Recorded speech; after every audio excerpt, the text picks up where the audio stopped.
Mam Pendeta, kakak dorang, kita ada masalah jadi bantu doa Dong biasa bilang begitu bantu doa Dan dengan cepat sekali kita akan bilang, iya nanti kita dukung dalam doa. Tapi apakah kemudian langsung kita berdoa? Banyak kali tidak. Kita hanya bilang, iya saya berdoa. Padahal tidak berdoa. Tipu itu. Ada yang begitu kok di sini. Bertobat Kalau su bilang berdoa, nah berdoa.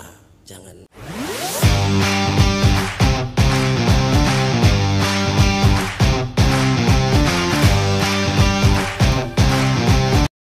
Berdoa dan bekerja keras. Untuk minggu ini temanya ialah menolong lewat doa.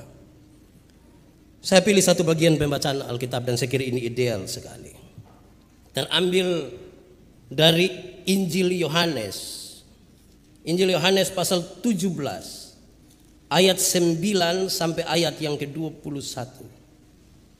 Injil Yohanes pasal 17 ayat 9 sampai ayat yang ke-21.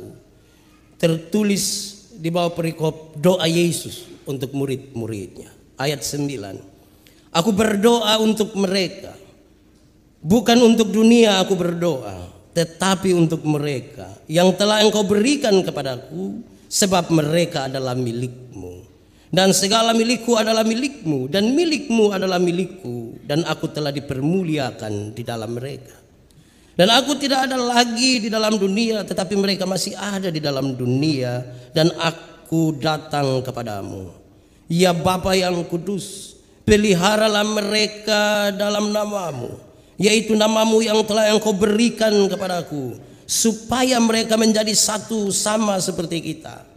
Selama aku bersama-sama mereka, aku memelihara mereka dalam namamu, yaitu namamu yang telah Engkau berikan kepadaku.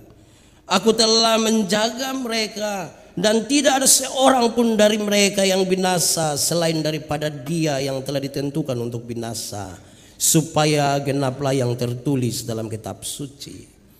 Tetapi sekarang aku datang kepadamu, dan aku mengatakan semuanya ini sementara aku masih ada di dalam dunia, supaya penuhlah sukacitaku di dalam diri mereka.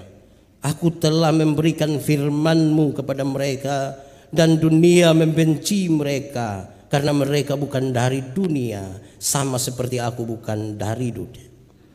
Aku tidak meminta supaya Engkau mengambil mereka dari dunia, tetapi supaya Engkau melindungi mereka daripada yang jahat. Mereka bukan dari dunia, sama seperti aku bukan dari dunia. Kuduskanlah mereka dalam kebenaran. Firman-Mu adalah kebenaran. Sama seperti Engkau telah mengutus aku ke dalam dunia, demikian pula aku telah mengutus mereka ke dalam dunia. Dan aku menguduskan diriku bagi mereka, supaya mereka pun dikuduskan dalam kebenaran. Dan bukan untuk mereka ini saja aku berdoa, tetapi juga untuk orang-orang yang percaya kepada aku oleh pemberitaan mereka, supaya mereka semua menjadi satu, sama seperti Engkau ya Bapa di dalam aku dan aku di dalam Engkau, agar mereka juga di dalam kita, supaya dunia percaya bahwa Engkaulah yang telah mengutus aku. Demikian firman Tuhan. Berbahagia setiap orang yang mendengar firman Tuhan, memelihara dan melakukan dalam hidupnya setiap hari. Haleluya. Bapak Ibu Saudara-saudara, Shalom. Sekali lagi Shalom. Pernah berdoa kasih orang? Diminta atau memang diam-diam berdoa? Ya itu masing-masing jawab sendiri. Tapi ini bagian yang serius. Minimal kita bantu orang berdoa. Kalau tidak bisa kasih sumbangan ya berdoa. Kalau tidak sumbangan lagi, tidak berdoa lagi, itu mengerikan itu. Berdoa bagi orang lain. Saudara-saudara, tapi memulai dari mana? Mengisi doa untuk menolong orang lain dari mana? Ini menjadi serius. Saudara-saudara, tapi sebelum kita masuk di bagian itu, beberapa catatan awal ini ingin saya sampaikan buat kita. Beberapa catatan awal ini. Satu, harusnya teks itu dibacakan utuh dari ayat 1 sampai ayat yang berapa itu? 26 harusnya. Tapi saya sengaja potong dari ayat 9 sampai ayat 21. Khusus untuk doa Yesus bagi murid-muridnya. Supaya itu yang kita pakai ketika kita mau menolong orang lewat doa. Di bagian-bagian awal dan bagian terakhir adalah kredo dan ungkapan syukur. Yesus selalu bangun sistematika itu. Kredo tutup dengan ungkapan syukur. Kredo itu pengakuan iman. Doa dimulai dari pengakuan iman. Saya potong di tengah situ supaya kita memahami apa yang harus kita lakukan ketika berdoa bagi orang lain. Itu pertama. Yang kedua, saat ini biasa orang bilang begini, Pak Pendeta, Mam Pendeta, kakak dorang, kita ada masalah jadi bantu doa Dia biasa bilang begitu bantu doa Dan dengan cepat sekali kita akan bilang, iya nanti kita dukung dalam doa. Tapi apakah kemudian langsung kita berdoa? Banyak kali tidak. Kita hanya bilang, iya saya berdoa. Padahal tidak berdoa. Tipu itu. Ada yang begitu kok di sini. Bertobat Kalau su bilang berdoa, nah berdoa. Jangan. Itu kedua. Ketiga, yang menarik itu di media sosial. Di FB itu kalau mulai ada upload orang sakit, terus ada tulisan di situ, doakanlah. Banyak yang tulis di situ, Tuhan Yesus sembuhkan. Amin. Tuhan Yesus sembuhkan. Begitu kok. Kalau itu orang tidak sembuh, lantas orang lain yang tidak tahu menau dia akan bilang, kau bilang Tuhan Yesus sembuhkan. Tidak sembuh juga. Lama-lama kita melecehkan Tuhan Yesus. Hanya karena kita pun catatan, Tuhan Yesus sembuhkan. Amin. Tuhan Yesus sembuhkan. Amin. Itu catatan ketiga. Catatan keempat, berdoa untuk orang lain itu ada dua dimensi yang tidak bisa dipisahkan. Dimensi yang pertama adalah kita menolong orang lain. Tapi dimensi yang kedua adalah kita menolong diri kita sendiri. Ada banyak kesempatan sekarang untuk kita berdoa bagi orang lain. Dan di bagian kita menolong diri kita adalah makin ada kesempatan kita berhubungan dengan Tuhan Allah. Makin ada kesempatan kita berkomunikasi dengan Tuhan Allah. Dalam kaitan dengan itu ada dua hal dalam hubungan kita dengan Tuhan Allah. Kan ini catatan awal untuk kita masuk nanti pada isinya. Catatan awal ini pertama disampaikan oleh Yesus menurut Matius pasal 6.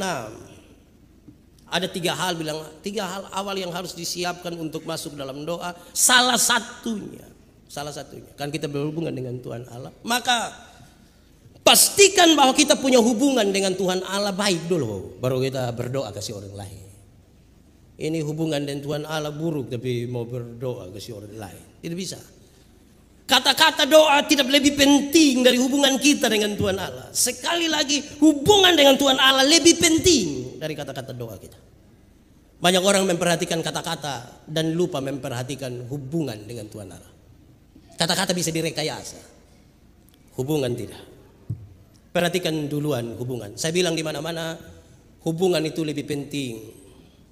Kalau saya dan Pak Mus, kami dua hubungan baik, kami dua kenal baik. Pak Mus bawa motor, saya jalan kaki, ketemu saya di jalan tanpa saya minta Pak Mus berhenti. Tanpa saya minta. Pak Pendeta, mau pergi mana? Naik. Karena kami dua punya hubungan. Karena kami dua kenal. Tapi kalau kami dua tidak saling kenal, kami dua berhubungan buruk. Saya jalan kaki, Bapak Tua naik motor, ketemu saya di jalan, Bapak Tua berhenti juga. Tapi Bapak Tua bilang, ojek kok om. Hubungan lebih penting dari kata-kata doa. Kalau saya mau minta saya punya istri buat teh, cara memintanya ringan karena kami dua saling kenal. Kita kenal kita punya istri toh? Kenal atau tidak? Kenal. Cara memintanya ringan, mak bikin teh dong sayang. Di kelas kecil saya gula jangan terlalu banyak papa takut sakit gula. Kan hanya meminta begitu karena kami punya hubungan.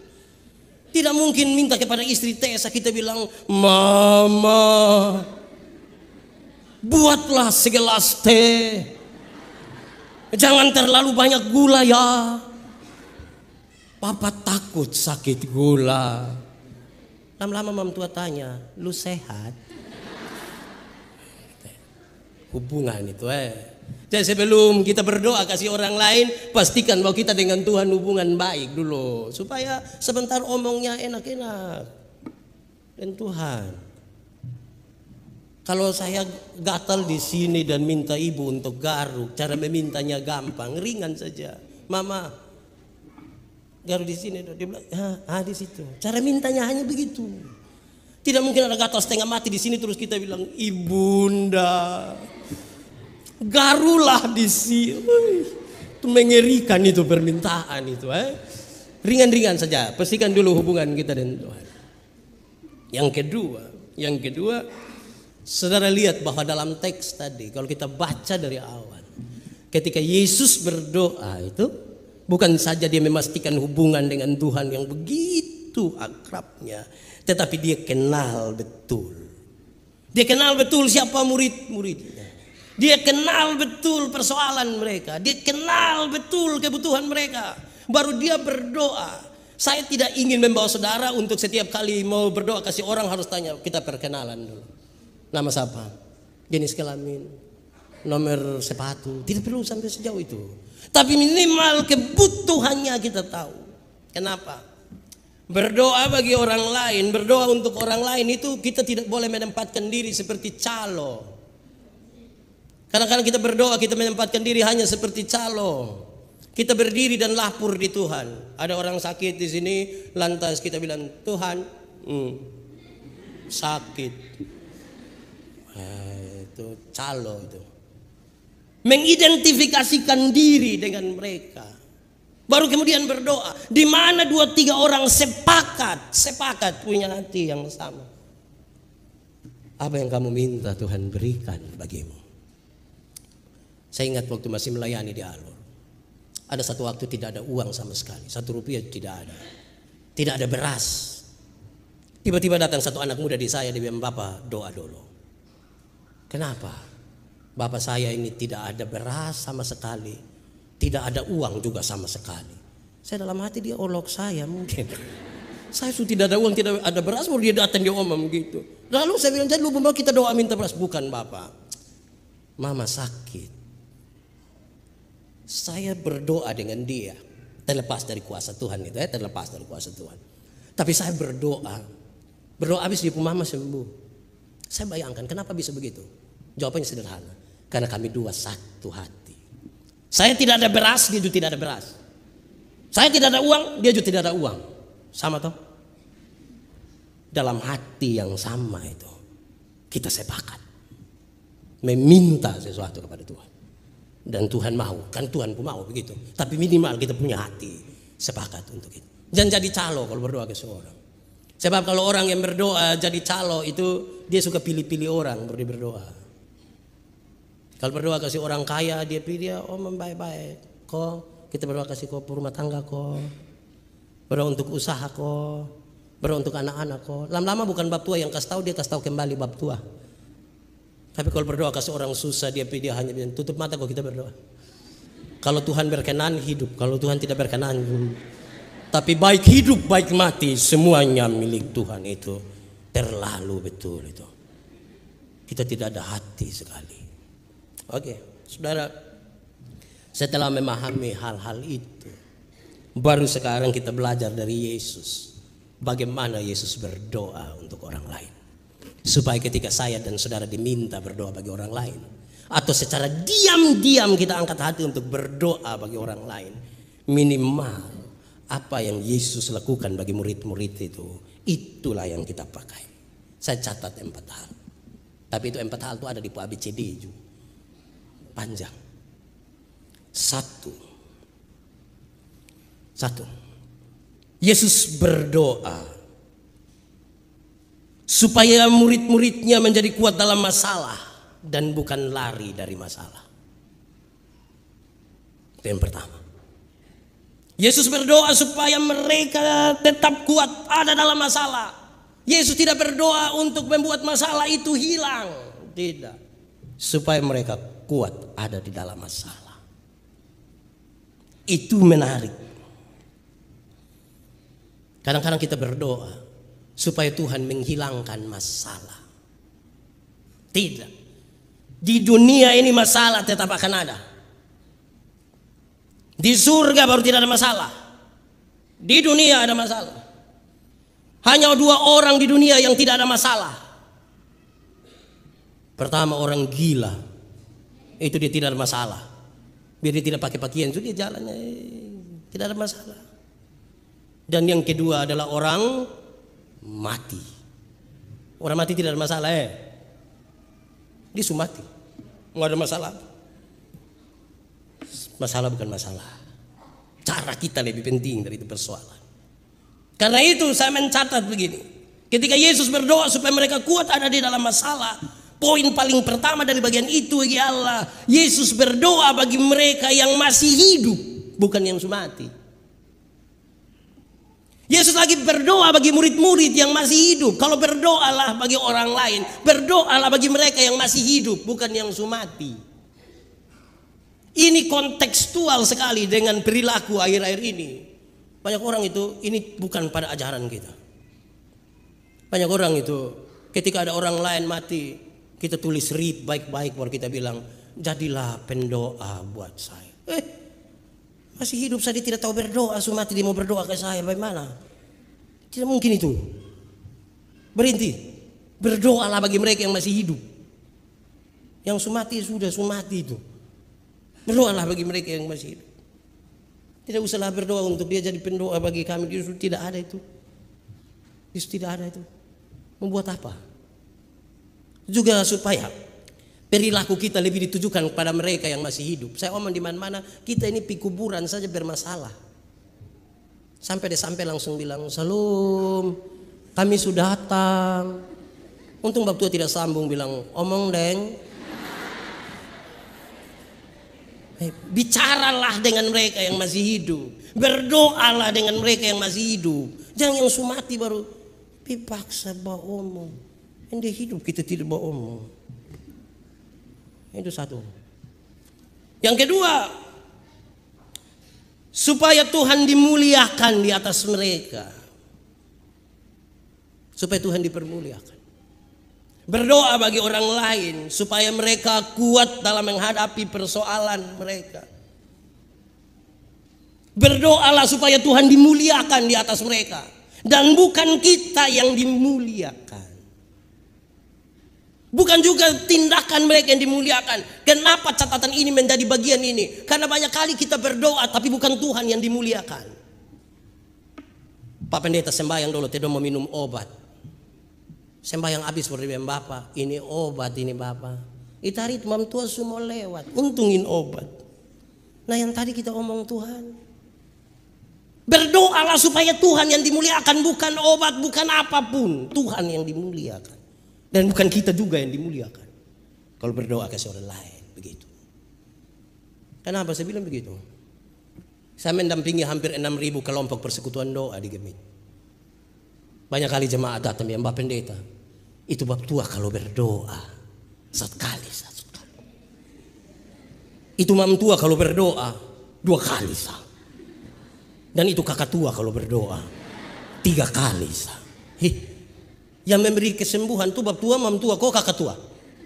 Siapa yang kasih kesembuhan? Tuhan. Karena itu berdoalah supaya Tuhan yang dimuliakan. Jangan kita yang dimuliakan. Kita sapa. Lu sapa? Berdoalah sampai Tuhan yang dimuliakan. Supaya mata orang tertuju kepada Tuhan dan tertuju kepada kita. Kok kita sapa? Bukan nasab-saban, kita bukan apa-apa juga. Tapi banyak kali betul hamba-hamba Tuhan ini kira rasa takut karena kok.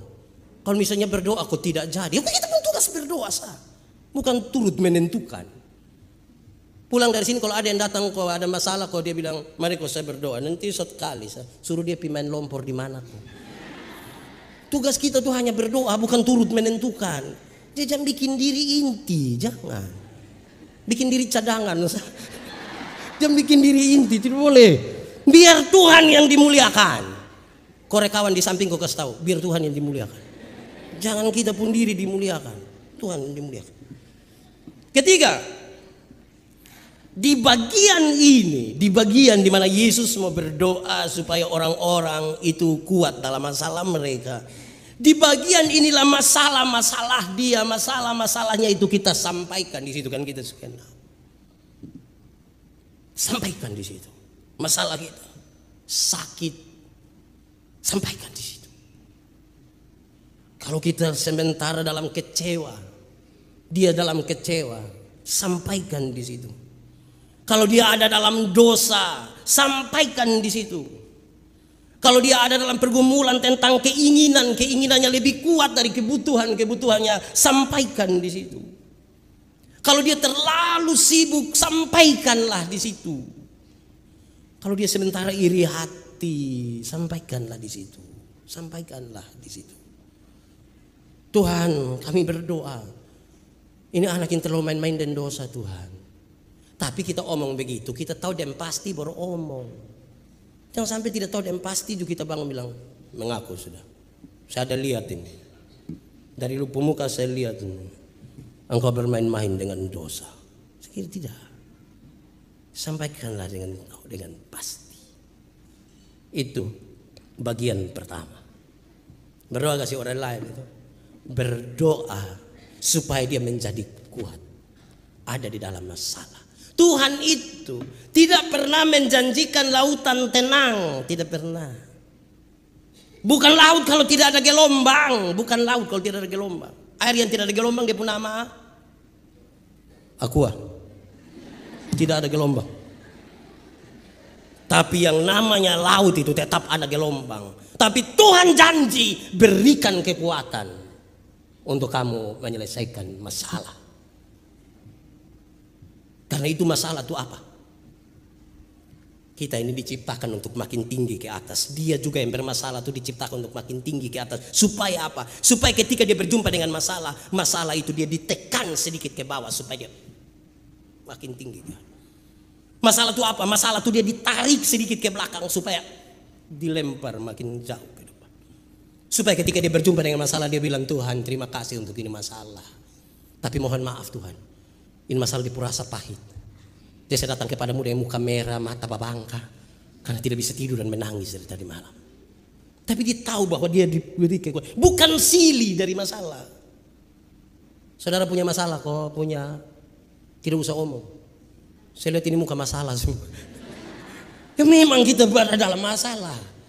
Supaya kita sampaikan kepada Tuhan. Baku bantu. Kita berdoa. Itu pertama. Kedua. Yesus berdoa bagi murid-muridnya supaya murid-muridnya menjadi satu. Supaya murid-muridnya menjadi satu. Mereka tidak boleh tercerai-berai. Mereka tidak boleh melepaskan diri satu dengan yang lain. Tapi supaya mereka menjadi satu. Supaya mereka menjadi satu. Saudara, ini menjadi penting untuk kita mempertahankan apa yang disebut nama persekutuan. Gereja itu hanyalah gereja kalau mereka bersekutu, kalau mereka bersatu. Mereka tidak lagi bersatu, mereka bukan gereja. Ya. Ada ancaman egoisme yang sangat besar dalam perjalanan bergereja. Ancamannya seperti apa? Ini selain yang orang tua-tua, selain orang tua-tua. Kita ini kadang-kadang pikir begini. Kalau mau dengar khotbah yang bagus, untuk apa pergi gereja? Kita dengar pendeta yang di berkhotbah, untuk apa?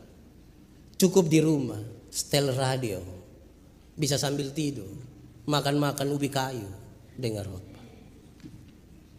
Cukup itu.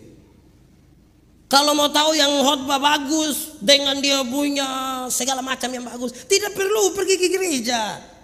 Buka itu TV apa lagi? Nah itu TV itu langsung lihat tuh khotbah bagus-bagus di situ. Ini ancaman kehancuran gereja. Orang makin egois, so bisa sembahyang sendiri-sendiri. Untuk apa itu persekutuan? Ya tadi saya bilang ini bukan untuk orang tua. Kenapa? Ya kalau memang dong sakit, kok tidak bisa duduk lama, mau datang sini. Jadi kalau itu menjadi kebutuhan bagi mereka, tapi bukan untuk kita. Bukan untuk kita yang masih kuat dan masih bisa duduk sedikit lebih lama di sini. Gereja hanyalah gereja kalau mereka bersekutu.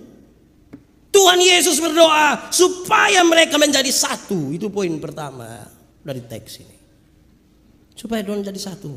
Jadi satu itu bukan berarti seragam.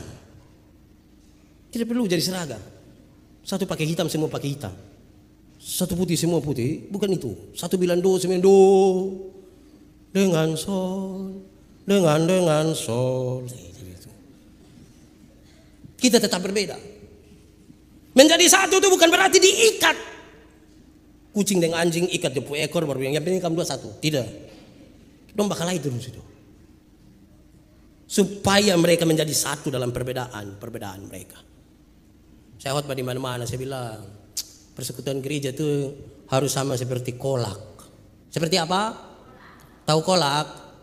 Pernah makan kolak? Kolak terdiri dari ubi, pisang, gula, santan, betul Yesus dia pun nama apa? Kolak. Waktu makan dia pun pisang, masih rasa pisang kok tidak? Masih kok tidak? Masih. Tapi dia diberi cita rasa yang baru oleh rasa yang lain. Tidak berusaha untuk saling menghilangkan satu dengan yang lain di situ. Kolak. Makan kolak. Kolak itu kan sama-sama di situ. Ubi pisang dong sama-sama. Tidak mungkin kita mau makan kolak kita pergi makan pisang di situ. Harus pindah makan ubi di situ. Pergi minum santan di situ. Baru bilang mari kok kita pergi duduk di komfor di situ, kan tidak bisa begitu. Kumpul semua baru jadi satu. Dia pun nama apa? Kolak. Itu beda dengan teh. Tahu teh? Pernah minum teh? Teh terdiri dari air, apa lagi? Gula, apa lagi? Teh. Terus dia pun nama? Teh. Itu dia pun masalah itu. Teh itu terlalu egois. Masa ada banyak-banyak terus dia pun nama hanya teh. Lu sendiri. Ada gula, ada apa lagi? Air, ada teh, ada gelas juga. Terus dia pun nama apa? Teh. Egois itu. Persekutuan jangan ke teh. Boleh bikin status Persekutuan jangan ke teh. Persekutuan harus ke kolak. Harus. Tidak harus seragam. Tidak harus seragam. Ada yang tukang bikin teceke. Ya persekutuan. Yesus berdoa bagi persekutuan itu. Ya jaga kita persekutuan, jaga. Jadi satu. Jadi satu itu dahsyat itu. Itu hebat. Saudara, ini tembok. Ini nama tembok toh. Tembok terdiri dari apa coba? Ada semen, ada apa lagi? Pasir, ada apa lagi? Air. Nah saudara lihat, pasir masih kelihatan di sini. Masih kok tidak? Kalau pasir tidak kelihatan, mari kita sepakat angka buang pasir semua dari ini. Bisa berdiri tembok. Mungkin Anda tidak kelihatan seperti pasir, tapi Anda penting bagi persekutuan. Amin. Persekutuan itu. Yesus berdoa begitu. Kedua, poin kedua dari yang tadi, yang kedua. Poin kedua bilang begini. Hal mendasar dari kesatuan ialah kesatuan dalam nama Bapa. Itu hal yang paling mendasar. Dari persekutuan tadi adalah persekutuan di dalam nama Bapa. Bukan di dalam nama siapa. Bukan di dalam nama saya. Bukan di dalam nama siapapun. Persekutu di dalam nama Bapa. Tuhan Allah. Bukan saya. Bukan kita. Saudara, ada yang semua bercerai? Tidak ada ya? Jangan omong juga, tidak baik. Kalau Anda tetap mempertahankan pernikahan itu, Anda rindu untuk bersekutu, tetap sebagai suami istri, itu dipertahankan di dasar nama Bapa. Jangan mulai dari pembicaraan seolah-olah karena anak. Pak, saya hanya pikir ini anak dongsa. Kalau tidak mungkin saya ada anak dengan yang lain. Tidak bisa begitu. Tidak boleh begitu. Kita bersekutu di atas dasar nama siapa? Bukan di atas yang lain. Jadi kalau pernikahan itu kita jaga, bukan karena anak-anak. Bukan. Tapi karena apa? Bapa. Saya hanya pikirin anak-anak. Saya hanya pikir ini harta dong Bapak. Saya hanya pikir perasaan saya.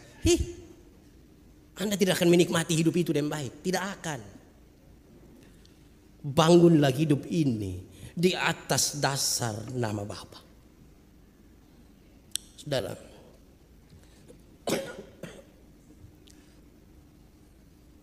agak keluar sedikit Saya mau ajak kita untuk memahami siapa atau apakah itu nama Bapa.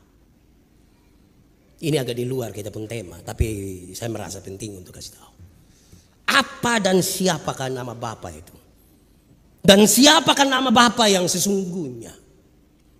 Ini menarik untuk menjadi sebuah perenungan. Kenapa? Saudara, dulu Tuhan Allah itu tidak dikenal. Tidak dikenal. Sampai kepada Abraham.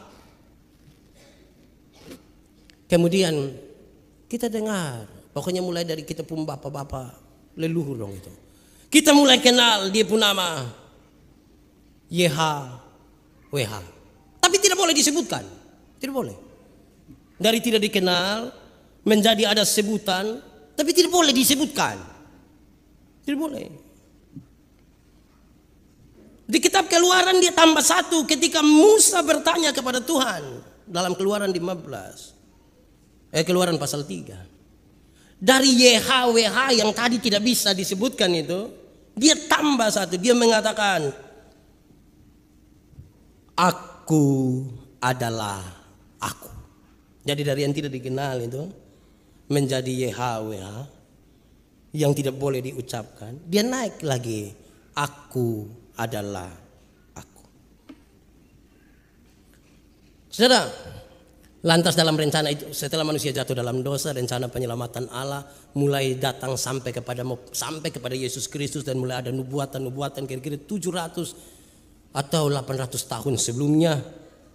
Yesaya mulai menyebutkan dari yang YHWH naik ke aku adalah aku, tersebutlah Immanuel. Perempuan ini akan melahirkan seorang anak dan dia akan disebutkan Immanuel. Di Yesaya pasal 7. Tapi Immanuel yang mana? Karena banyak juga nama Immanuel. Maka di Yesaya pasal 9 dia tambah satu. Immanuel yang dimaksud adalah lambang pemerintahan ada di atas bahunya. Dan namanya disebutkan orang penasihat ajaib, Allah yang perkasa, Bapa yang kekal, Raja damai. Makin jelas ini. Makin kekal. Oh, Immanuel yang dimaksudkan itu yang pemerintahan ada di bahunya. Namanya disebutkan orang penasihat ajaib, Allah yang perkasa, Bapa yang kekal, Raja damai. Waktu kelahiran Yesus, kalau kita belajar dari Matius dan Lukas, makin jelas. Namanya ialah Yesus. Makin jelas namanya. Engkau akan memanggil dia Yesus. Dan kalau kita baca di Yohanes pasal 5 ayat 43. Aku datang dalam nama Bapakku dan kamu tidak menerima aku, Yesus. Saudara lihat, sudah sangat jelas. Dan kalau kita geser lebih jauh dalam Filipi pasal 2, kita baca dari ayat 5 sampai ayat 11. Yang paling inti ada di sini. Maka Allah mengaruniakan nama di atas segala nama, supaya dalam nama Yesus itu bertekuk lutut semuanya seterusnya. Jadi dari sesuatu yang tidak jelas nama dan tadi, perlahan-lahan dalam rentang waktu yang panjang itu dijelaskanlah namanya siapa, Yesus. Supaya di dalam nama Yesus bertekuk lutut. Apa yang ingin saya sampaikan dari kata bertekuk lutut? Egoisme kita, kesombongan kita, segala sesuatu yang tidak pas itu harus bertekuk lutut di bawah nama Yesus. Bertekuk lutut di bawah nama Yesus. Tidak ada masalah yang lebih besar dari nama Yesus. Dan yang bertekuk lutut di dalam nama Yesus akan mengikuti apa yang Yesus mau. Amin. Saya suka kasih contoh. Kalau baca dari Yohanes pasal 14, jangan berhenti di ayat 6. Lanjut, ayat 12 itu menarik. Ayat 12 bilang, barang siapa percaya kepadaku, percaya kepada Yesus, melakukan pekerjaan-pekerjaan yang aku lakukan. Caranya bagaimana? Berarti yang percaya Yesus harus takluk di bawah Yesus, ikut yang Yesus mau. Terus berkaitan dengan pemberitaan ini saya ingin sampaikan begini. Itu berarti suami-suami yang percaya kepada Yesus harus ikut Yesus pun mau. Istri-istri yang percaya kepada Yesus juga harus ikut Yesus pun mau. Ada seorang perempuan berzina kena tangkap. Terus menurut adat setempat ini orang harus dilempar dengan batu sampai mati. Domba datang dengan harapan perempuan segera dihukum. Yesus duduk korek-korek tanah sedikit, terus Yesus bilang, siapa rasa diri tidak berdosa, nah angkat batu kau lempar duluan. Ada yang lempar? Yesus bilang, dong sudah mana?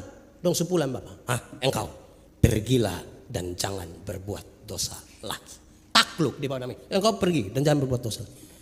Kalimat engkau pergi dan jangan berbuat dosa lagi. Yesus tidak kompromi dengan dosa. Dosa tetap dosa. Dosa tetap dosa. Tetapi kepada setiap pendosa ini diberikan kesempatan baru. Masa lalu tidak bisa dirubah, tapi masa depan sekarang di dalam nama Yesus segera akan dirancang. Nah sekarang saya tanya, hai suami-suami yang mengaku pengikut Yesus, ketika ketahuan bahwa istrimu berzina, sudah bisa urus pakai cara Yesus? Mama, pergilah dan jangan buat dosa lagi. Mengerikan itu. Banyak suami akan bilang, mama pergilah dan jangan pulang lagi. Pipi terus. Ibu-ibu, istri-istri, ketika ketahuan bahwa suamimu berzina, bisa urus pakai cara Yesus? Deng sapa? Papa, pergilah dan jangan buat dosa lagi. Pasti Bapak bilang, puji Tuhan, Mam tua tidak marah. Banyak ibu-ibu tidak begitu. Dong berdiri di pintu baru dong bilang, lu kira lu sendiri yang bisa? Lu jangan lihat umur 40 tahun begini, tapi berapa yang kecewa. Wah. Itu tidak takluk di bawah namanya. Kamu jangan renungkan, ini bukan bagian remaja. Ini untuk orang tua. Kamu jangan renungkan. Takluk di bawah nama Yesus. Persekutuan tuh aman. Sekarang ketiga, ada dua ya. Ketiga, Yesus berdoa supaya murid-muridnya dilindungi dari si jahat. Yesus berdoa supaya murid-muridnya dilindungi dari si jahat. Ya, kita juga berdoa supaya orang-orang dilindungi dari si jahat. Jangan jadi penjahat. Dia dilindungi. Siapakah itu si jahat? Iblis. Saya mencatat 1-2 hal untuk direnungkan dari bagian ini. Satu, dunia ini, di dalam dunia ini ada sistem yang iblis bangun. Ada sistem, ada mekanisme yang iblis bangun. Dan dia rindu sekali untuk orang-orang yang percaya kepada Tuhan masuk dalam sistem itu. Berdoalah supaya mereka jangan masuk ke dalam sistem itu. Berdoa. Saudara, ini serius. Kita harus berkuasa atas itu setan-setan dong itu. Setan-setan harus jauh dari kita. Kalau tidak kita masuk dalam sistem itu. Saya suka tanya orang, kita takut setan atau setan takut kita? Jawab. Atau kita dan setan bakas takut? Kadang-kadang kita kasih takut setan, kadang-kadang setan kasih takut kita. Jangan masuk di dalam situ.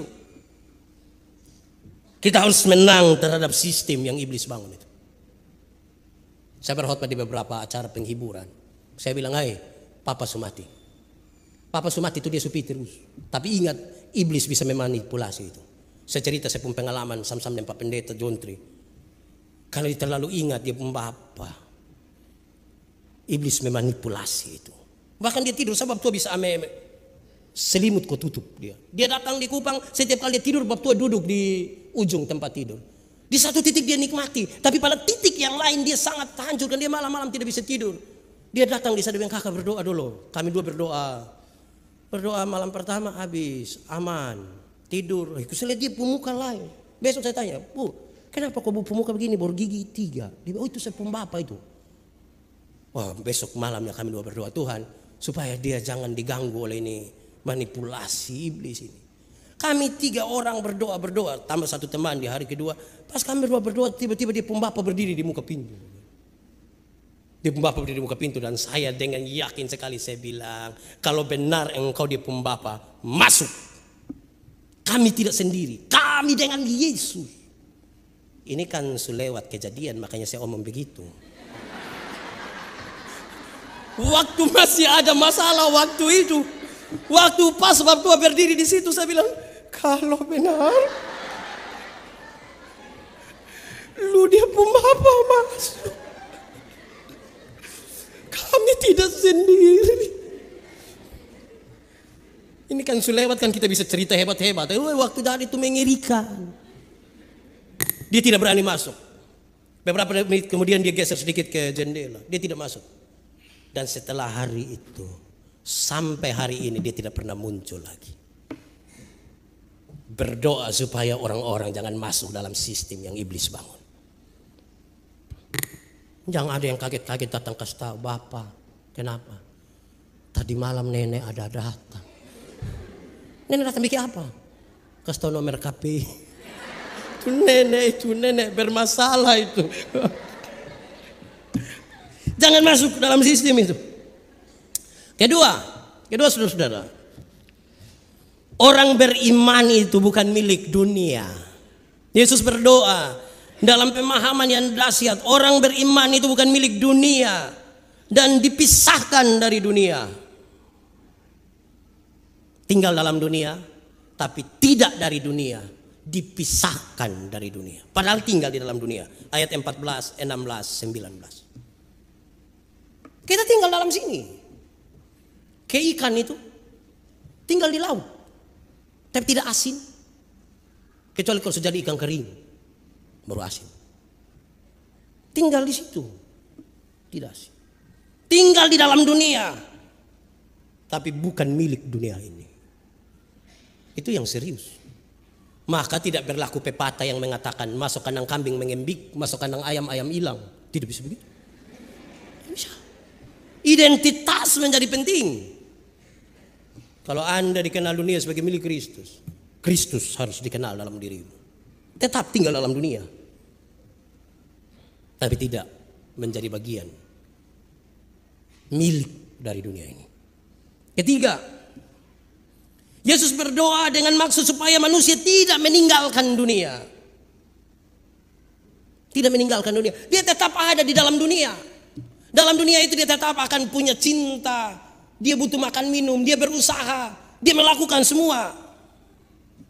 Yesus tidak mau orang diambil dari hal-hal ini. Tetap ada di situ ini. Tapi tidak diambil oleh dunia ini. Mereka berbeda dengan dunia ini. Semua orang yang tidak kenal Kristus itu tinggal dalam dunia. Mereka juga bercinta. Mereka juga punya ini, punya itu, punya segala macam. Tapi apa yang membedakan orang-orang percaya dan yang tidak percaya? Mereka harus didoakan supaya mereka tidak serupa dengan dunia ini. Berubahlah oleh pembaharuan budimu. Ubah itu dunia oleh pembaharuan budimu. Menjadi berbeda. Saya suka berkhotbah dan saya bilang, ada satu lagu ini butuh ditelusuri ulang. Biarpun miskin ilmu uang kau tak punya. Tapi tahu lagu ini? Coba kita menyanyi sedikit Oke, 1, 2, 3. Biarpun miskin ilmu uang ku tak punya, tapi ku punya Yesus. Yakin kalau miskin senang? Tuhan kita kaya atau miskin? Lalu kenapa dipanahkan miskin? Kemungkinan besar kan pemalas. Kalau pemalas tambah parakus, miskin. Miskin ilmu, kasihan. Tinggal dalam dunia tapi tidak direnggut oleh dunia. Yang berikut dalam poin ini. Yesus ingin berdoa supaya murid-muridnya menjalankan amanat Tuhan dalam dunia. Amanat Tuhan. Pergilah, ubah itu dunia oleh pembaharuan budimu. Amanat Tuhan yang dijalankan, bukan amanat manusia. Bukan pesan-pesan manusia. Pesan-pesan Tuhan yang harus dijalankan. Dan ingat, dunia tidak suka itu. Di teks tadi jelas, dunia menolak itu. Tapi amanat Tuhan harus dijalankan. Ayat 18. Harus. Dunia pasti tidak suka. Tidak suka. Tetapi ya, sudah begitu sudah. Mau ke mana? Saya ingat saya pindah pikai Neno. Dari Sabu pindah pikai Neno. Kata sambutan itu mengirikan. Saya kata sambutan hampir 3,5 jam. Baru masuk ini. Dia bilang kata-kata sambutan dari pendeta baru. Saya 3,5 jam. Dong pikiran. Di ujung dari kata-kata sambutan itu saya tanya. Pendeta yang baik itu yang ke mana? Dorang masih diam, saya arahkan mereka untuk ikut. Saya bilang pendeta yang baik itu ikut jemaat Pumau kok. Dong separuh bilang iya Bapak. Saya bilang tidak. Pendeta yang baik itu ketuhan Pumau. Syukur-syukur kalau pas dengan yang jemaat mau. Pak nanti orang tidak suka. Ya tidak apa-apa. Yesus datang seorang tidak suka. Apalagi saya. Yesus datang langsung seorang tidak suka. Itu Yesus. Apalagi saya. Bapak Mama saya bilang. Bapak Mama dong. Yang paling saya takut itu adalah bukan jemaat tidak suka saya. Yang paling saya takut itu kalau saya punya istri tidak suka saya. Saya pikiran itu. Pulang saya tidur di mana. Saya makan di mana. Itu mengerikan itu. Menjalankan amanat. Tapi godaannya besar. Kan itu berdoalah. Berdoalah. Untuk hal itu. Keempat terakhir. Yesus berdoa agar mereka dikuduskan dari dalam kebenaran. Jadi doa Yesus itu kepada murid-muridnya supaya mereka dikuduskan dalam kebenaran. Dikuduskan berarti dipisahkan dari dunia dan jajahan dunia. Dipisahkan dia. Dia tinggal dalam dunia tapi dipisahkan. Paling tidak dari apa itu pencobaan Yesus di gurun kita memahami hal-hal ini. Dia dipisahkan dari kerakusan kekuasaan. Dipisahkan, dikuduskan dari kerakusan akan makan minum dan penonjolan diri serta upaya untuk pamer ilmu. Yesus kalau engkau anak-anak coba rubah batu ini untuk jadi roti supaya saya makan. Mereka harus dikuduskan dari hal-hal itu. Harus. Tetapi yang kedua, mereka bukan saja dikuduskan dari posisi mereka seperti yang tadi saya bilang pertama, tetapi watak mereka harus dikuduskan. Harus. Watak mereka harus dikuduskan. Pertobatan itu harus dimulai dari pertobatan di sini. Baru dia membentuk pola, baru kita bangun hidup. Tapi kalau dari pemalas gereja langsung kita saya akan rajin gereja. Tapi tidak dimulai dari pertobatan di dalam. Nah itu lama-lama juga capek. Pertobatan dimulai dari pertobatan cara berpikir. Bertobat duluan dari cara berpikir. Orang yang suka mencuri, pertobatan dia harus pertobatan cara berpikirnya tentang pencuri, tentang curi.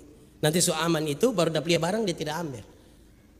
Tapi kalau tidak dia bilang kejahatan timbul bukan hanya karena niat pelaku. Tapi juga karena ada kesempatan. Pertobatan harus mulai dari sini. Dua yang terakhir. Mereka dikuduskan untuk masuk pada tugas khusus mereka. Di antara kita pun tugas itu ada satu tugas. Tugas untuk membawa jiwa-jiwa datang kepada Tuhan. Dalam kapasitas apapun. Mereka harus dilengkapi. Supaya mereka masuk di situ. Dan saudara lihat sekarang. Inilah hal-hal yang Yesus inginkan ketika dia berdoa bagi orang lain.